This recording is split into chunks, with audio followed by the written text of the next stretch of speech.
house was silent, except for the faint hum of the refrigerator and the occasional creak of wood settling.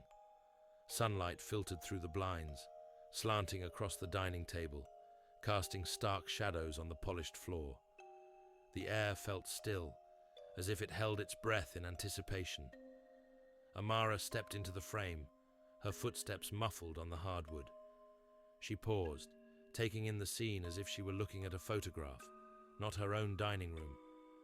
Something about the way the light cut through the dimness struck her as hauntingly serene, like the calm before a storm. This room had always been her safe space.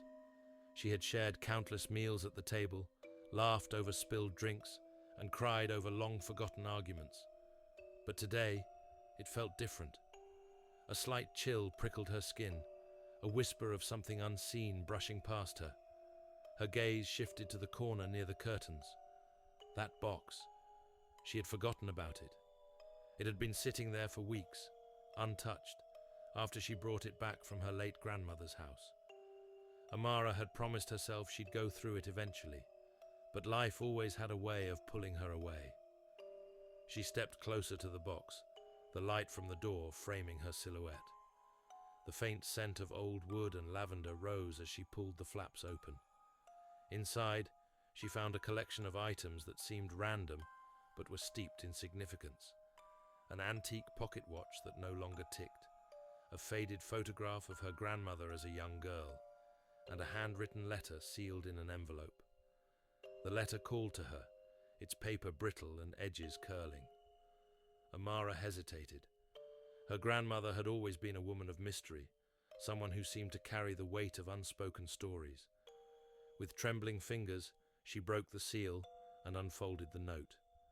The words were faded, but legible.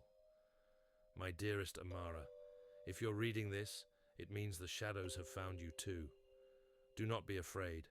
They only linger in places where light dares to shine the brightest. You'll understand soon enough. Trust the light, always.